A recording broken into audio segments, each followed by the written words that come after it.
Alright, welcome back to this new lecture. Now we're going to talk about a very interesting topic that I know a lot of you have been waiting for. How you can break and change old habits. Now, for some of you, you might have been trying to change your habits, some old unhealthy habits, some undesired habits that you have. You've been trying to change them for a while now, and you haven't been very successful at that. So now we're going to look at how you can break and change those habits. We're going to look at how you can use the different elements of the habit itself to outsmart it, break it, and eliminate it, and replace it with a healthier habit. Now we're not going to talk about how to install and create new habits. We're going to talk more about this in details in another lecture. Maybe you already went through that lecture. If so, then that's great. And if not, then you're going to get to the lecture pretty soon. So without any further ado, let's get to it. First off, every habit has a cue, and you need to identify that cue. The cue is the first stimulus that fires your neural network reaction and starts the habit chain. You can look at it as a map, and the cue leads you on the path towards the old habit. As soon as you experience the stimulus or the trigger, you start walking towards the reward upon which the habit's motivation is based. Every single habit that you have is linked to a cue or a trigger. And you might not be aware of that right now. But now that I'm telling you that, or you also might have heard about that in another lecture, well, think about it. Think about one of the habits that you're trying to eliminate. And now think, what do you do? What happens before you start the habit? What triggers you to start the habit? What is the cue? And the cue can be a lot of different things. That's why it's a bit complicated to identify it. But with enough mental effort, if you sit down and you put a piece of paper and you take a pen and you start brainstorming and thinking about it, you can definitely find a cue. And sometimes you can find several cues or several triggers that are linked to the same habit. The reason why it's important to identify the cue or the trigger is because it's that stimulus that's starting the habit chain reaction. And if you identify and eliminate the cue, then the entire chain breaks. So the goal is to eliminate the effect of the trigger and remap the process by which the neural pathways are engaging subconsciously and consciously following the stimulus or the trigger. Before I move on, just a quick note. If you go through this lecture and you're still a bit lost or confused, or you try some things I talked about and they didn't work, don't get frustrated. In further lectures, we're going to talk about more methods and more systems that you can use to your advantage to break the habit chain. And we're also going to talk in greater details about how to actually deal with each and every one of those elements properly. But for now, let's talk more about cue identification. When it comes to identifying the cue, first off, you want to start by identifying the cue or cues that you experience to initiate the habit sequence you are trying to eliminate. The reason why I use the word sequence is because it is a sequence. It's a cue, it's a routine, and it's a reward. And when you are aware of the time and place, the emotions, the mental state, the external influences or the stimulus that you are experiencing, then you can start moving towards identifying the cue. So the cue is not always something physical. Sometimes it's psychological. Sometimes it's an external environmental influence. The cue might be that every time you feel that you're cold, you do a certain thing, you do a certain habit. Or every time you feel that it's getting hot, you do a certain thing or a certain habit. It can also be something physical. And by physical, I mean something linked to your five senses in greater details. When you hear a certain song, when you smell a certain perfume, when you taste a certain kind of food. Or it can also be a psychological stimulus, an emotional state. You can engage in a certain habit whenever you feel stressed, or whenever you feel anxious, or whenever you feel depressed, or even whenever you feel happy or pleasurable. It doesn't matter what the cue is and under what category it falls into. At the end of the day, when you look at the habit you're trying to eliminate, you need to be able to look at the moment before you start the routine, and this is usually where the cue or cues are taking place. Second, you want to identify your subconscious reaction to the trigger. See, we are engaging in a certain habit because it brings us some kind of satisfaction or pleasure. And the thing is, we do not experience the pleasure once we get the reward, but as soon as the trigger hits. And this is really important to keep in mind. See, most people think that when they go through a habit, that they feel the satisfaction and they feel this, whatever feelings they're trying to get out of the habit, that they feel that when they get the reward. But that's not true. The reason why the cue or trigger is very powerful and it can move you from where you are or from your progress back into the habit is because this cue or trigger is linked to a positive emotional reaction. There was a study done on addiction to pornography. And see, people think that we usually, guys or girls would watch porn and then they would masturbate to reach climax and to orgasm. And this is what they're seeking. This is the reward. And it is the reward. But this is not where the pleasure begins. See, the pleasure began even before they started watching any kind of porn or any kind of sexual content. And this might be something you can relate to. Porn and pornography have such a strong effect on the brain, and a lot of research associated the intensity of pleasure we get out of watching porn and masturbating. They linked it to the intensity of cocaine addiction, which is really, really powerful. And the reason why people keep engaging in it, sometimes every day, sometimes multiple times a day, is because simply, as soon as the trigger hits, you get a little dopamine burst inside your system. Now, when a person climax, when you reach the orgasm, yes, you're gonna have a rush of hormones, happy hormones in your bodies, kind of like opiates in your body. However, as soon as the trigger hits, you're sitting on your desk, you're trying to work, or you're maybe watching this course, and then you get this little idea in your head that's associated with porn or any sexual content. And as soon as this idea hits, this is where you start getting this little hit or burst of dopamine in your system. And that's what makes triggers so strong. So think about it. When you feel the trigger towards a certain habit, whatever it is the trigger associated with negative or positive emotions and emotional state and mindset? Is the trigger associated with an anticipated reward or anticipated pain? Anticipated pleasure or anticipated pain?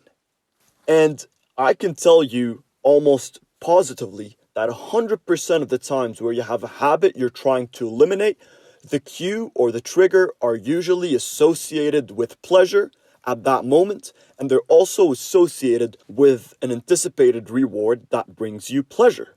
This is biology, physiology, and psychology. Human beings by nature tend to want to avoid pain and embrace pleasure. So if the cue brings you pain and the reward is painful and it brings you discomfort, you will automatically move away from that habit. And this happens often when people get to a point, you've been trying to quit a habit for so long, right? And it's never working. Let's take smoking, for example, all right? Somebody's been smoking their entire lives, 20, 25 years, and they've been trying to stop, and they were never successful, right? And then 20 years later, they get identified with lung cancer, and they have to go through the toughest 6 months of their lives in recovery. And for some people, they go out of recovery and they never smoke again. Why? Why did they spend 20 years trying to overcome this habit, and only now were they able to overcome it? Well, simply put, that after they went through, a horrifying 6 months of recovery and tough times and a lot of pain that they experienced, now that they feel a trigger, now that they think about smoking, they associated that with the experience they had while recovering, with all the pain they felt, with all the hardships they had to go through. And now they don't think about the reward as this little nicotine hit that's going to give them pleasure, but they associate the reward with pain, with what they felt, with what they went through, and they take a decision and say, never again, I'm never going to do it, and they never smoke again. Now the thing is, and listen carefully to what I'm about to say right now, your brain cannot tell the difference between imagination and reality. I'll give you a quick example. When you were a kid and you were sitting in your room, and then, before going to bed, you watched this horror movie. Well, you know now that it's all imagination and it's all fictional, right? Unless some of you believe in ghost stories, then that's another case. But saying that you watch the horror movie and it's fictional and you know that it's not true and you know that Grim Reaper is not gonna come from under your bed and grab your leg. This is not gonna happen, right? But you keep imagining it. You're sitting in your bed as a kid and you start thinking about it. You're like, oh my God, is he under my bed? Is he gonna come? Is he gonna kill me? What's gonna happen? And then you start feeling stressed and you start feeling scared just by imagining. And at the same time, something you can try right now with your imagination. See, right now, while this lecture is still playing, what I want you to do is I want you to close your eyes, all right? And think about a memory that you're very, very grateful for. And take a minute to really soak in that experience. Think about a moment that you're really grateful for, a moment that changed your life and that the moment that where you were so happy. Think about it. Feel it. Imagine yourself there again. What are you seeing? What are you feeling? What are you experiencing?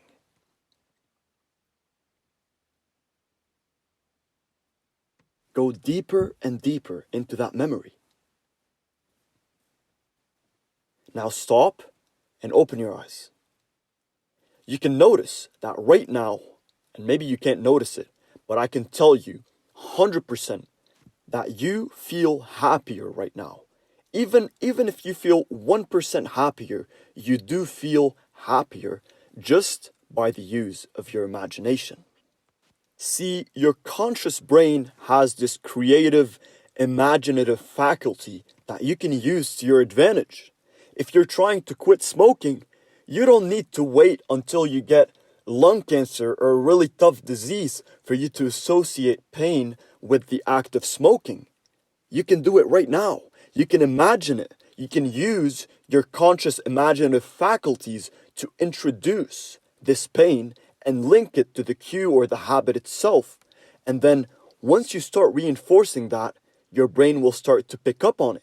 And before you know it, you don't even need to put conscious effort or you don't even need to put any willpower into changing that habit. Your brain subconsciously will automatically want to avoid the habit and move away from it because it brings you pain and not pleasure.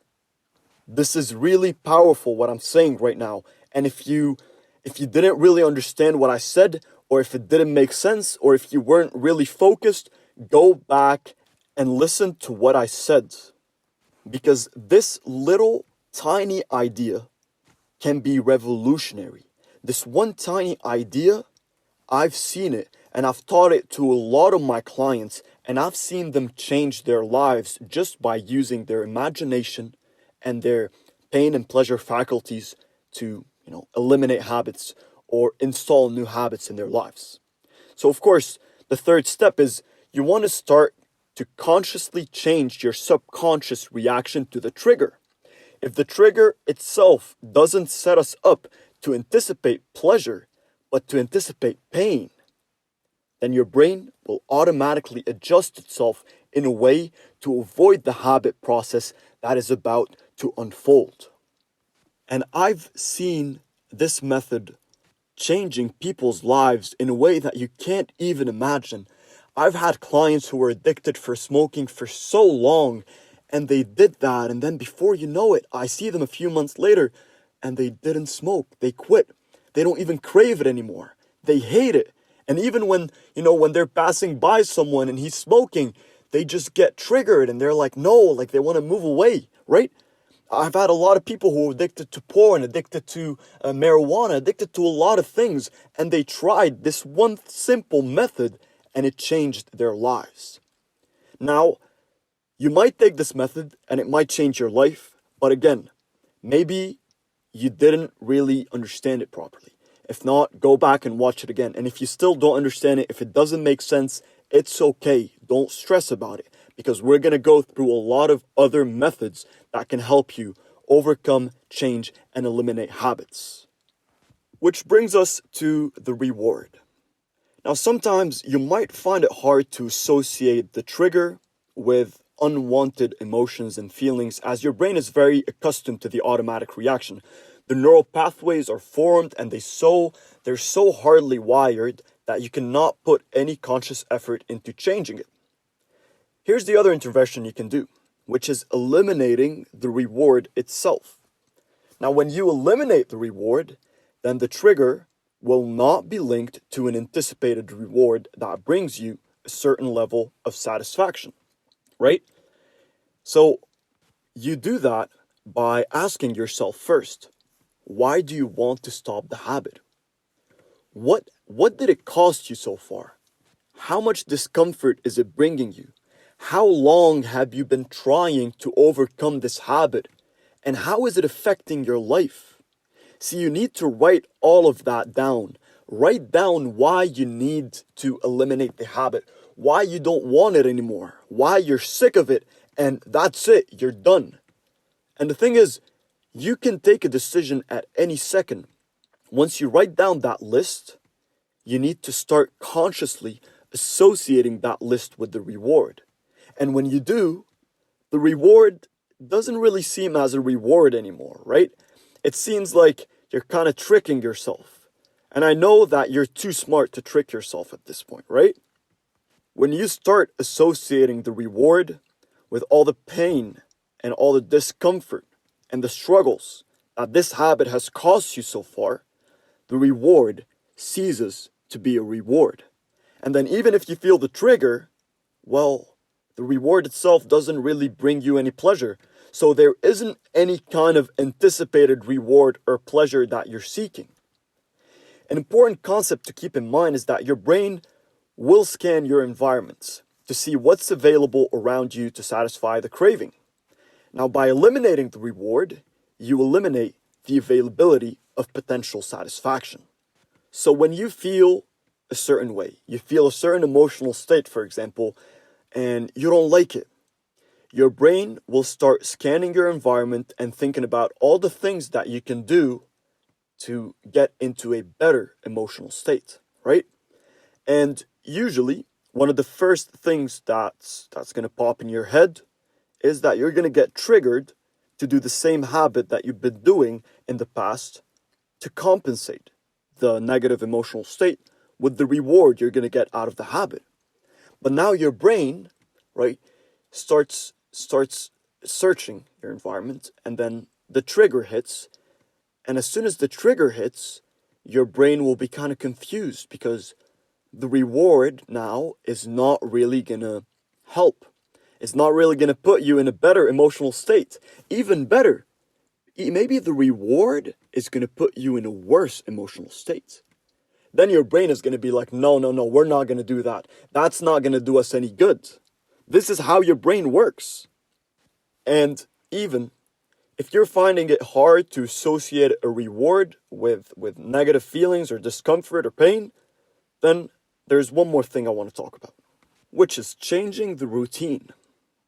Now, the last thing you can try is working on adjusting the routine itself. Usually, the routine is our roadmap towards the reward, right?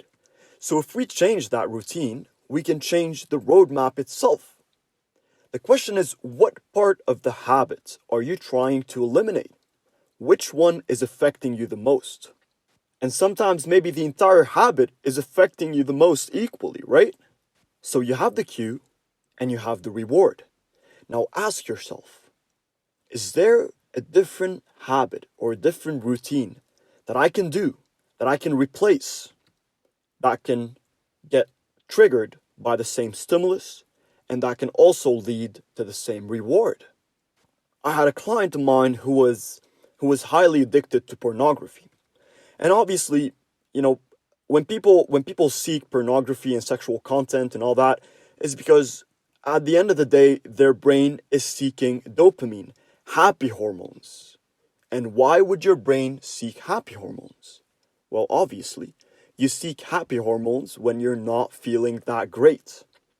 So the cue was usually, he would start thinking about some sexual stuff. And the reward, well, the orgasm, the reward that's associated with it subconsciously is the burst of dopamine and happy hormones in his system. So I said, I'll tell you what I want you to do. Now, research has found that working out, whether it's a 5-minute workout or a 50-minute workout, unless you don't exhaust yourself, a little workout can have very positive influences on you. It can release a lot of endorphins and happy hormones in your body. They are not as intense as, the dopamine burst and happy hormones you're going to get out of an orgasm, but still, it's enough for him to feel the reward, to feel the satisfaction. So what I said to him, I said, look, every time you feel the trigger, you feel, you start getting thoughts about watching porn and sexual stuff, what I want you to do is I want you to do some push-ups or sit-ups or ab workouts, or even if you can go for a run, whatever, whenever you start having those triggers, go do something that is related to fitness. And he did. Then before he knows it, his brain started associating this stimulus with the routine of working out, of doing any kind of fitness exercises. And he got the reward because he felt great after he did the workout. And before you know it, he stopped. He stopped watching porn and he stopped masturbating and he started enjoying a healthier sex life because now that he's working out more and all that, not only did he, eliminate a bad habit, but he also got in better shape.